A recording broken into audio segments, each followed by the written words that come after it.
For those of you who are wondering why Zakir Naik has never once agreed to face an experienced Christian debater, even though we've all been challenging him for years, let me show you what would happen if Naik ever stopped running long enough to step on stage with an actual Christian debater.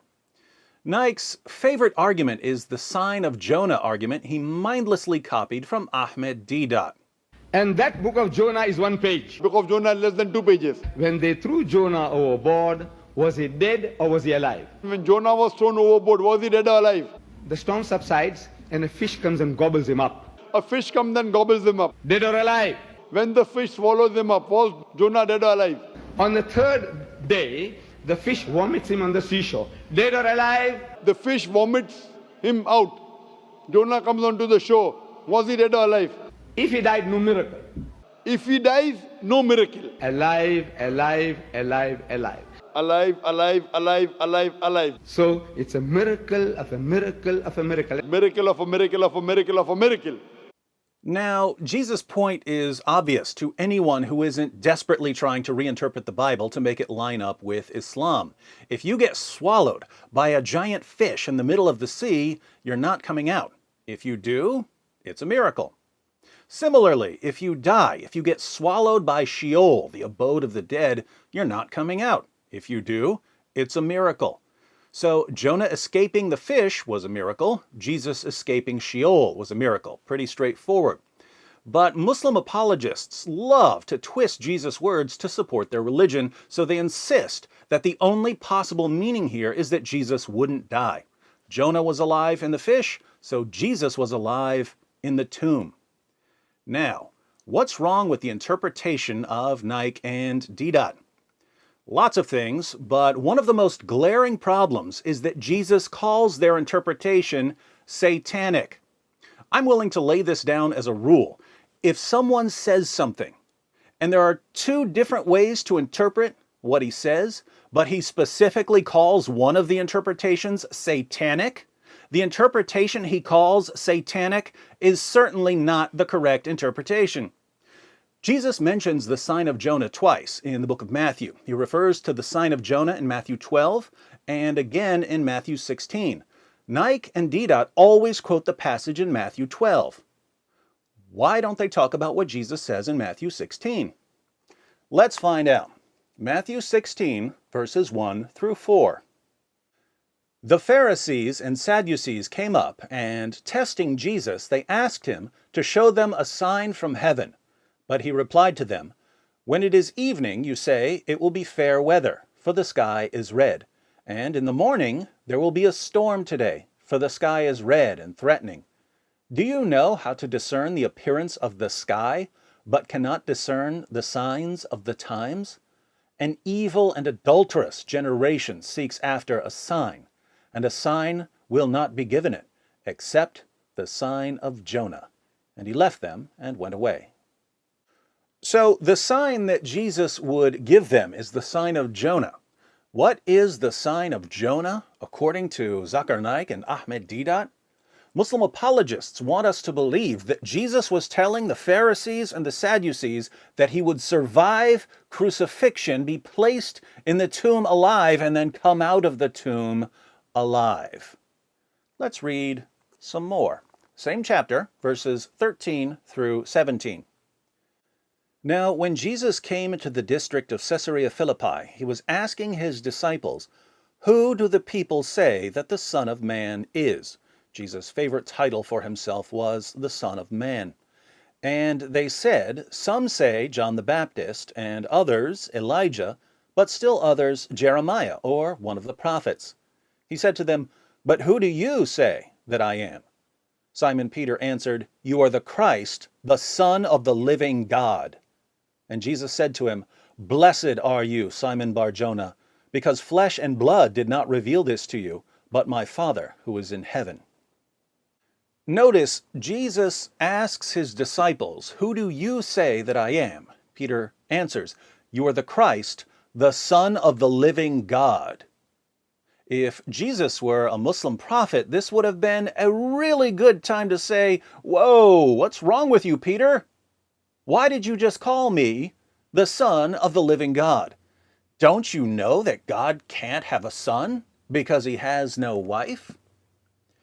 But that's not what Jesus said. He said that Peter was blessed and that Jesus' true identity as the divine Son was revealed to Peter by the Father. Is that what Islam teaches? No. So why does Zakir Naik go to this book and pretend that it supports Islam? Because he's a liar. But he doesn't want his followers to know that he's a liar, which is why he only agrees to face people who've never debated before. And it's about to get worse. Same chapter, verses 21 through 23.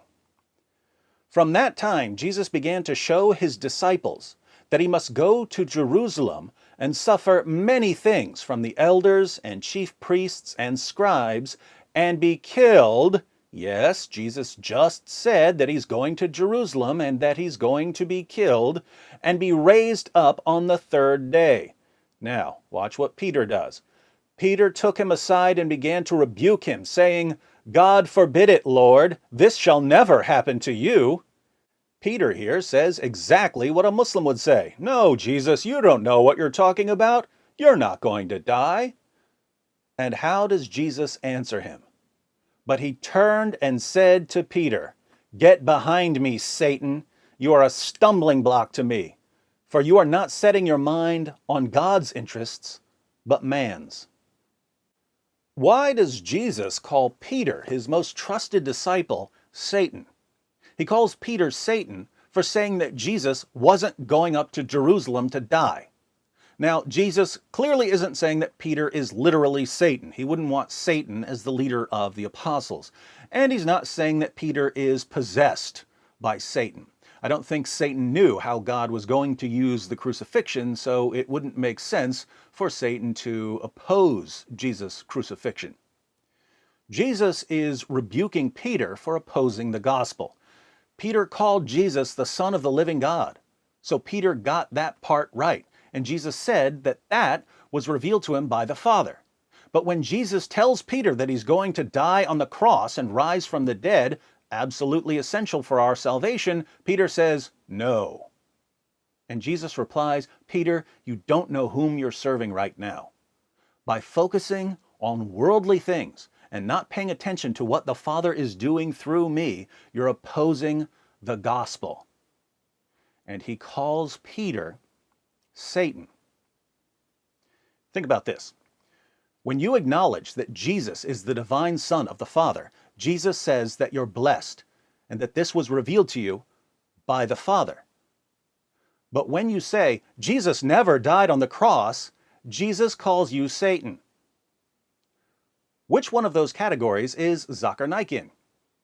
Which one of those categories is Ahmed Deedat in? Are they in the category of people who acknowledge that Jesus is the divine Son of God? Or are they in the category of people who oppose Jesus' death on the cross? They're in the category of people who oppose Jesus' death on the cross. And what does Jesus call them? What was the name he gave for people like that? Wasn't it Satan? Now, doesn't Zakir Naik know what Jesus said in Matthew 16? Doesn't he know that Jesus clearly said that he was going to Jerusalem to die? Doesn't he know that Jesus called the Muslim apologists' interpretation of the sign of Jonah satanic? Of course he does. And yet he stands in front of crowds of gullible people who've never read the Gospel of Matthew, and he convinces them that what Jesus really said in the Gospel of Matthew was that he would never die on the cross. What kind of person spends his entire life lying to people about Jesus? When a person spends his entire life deceiving people, is he serving God? Or is he serving Satan? My Muslim friends, Jesus said that recognizing him as the Son of God, that comes from the Father. Opposing his death and resurrection, that comes from Satan. So if your religion is dedicated to denying what comes from the Father and supporting and upholding what comes from Satan, what would Jesus call your religion? What would he call your prophet? And if you, now that you've seen what Jesus actually said, if you continue to deny that Jesus is the divine Son of God, if you continue to deny his death and resurrection, if you continue to support apologists who spend all their time deceiving people about Jesus, what would Jesus call you? Let me know in the comments section.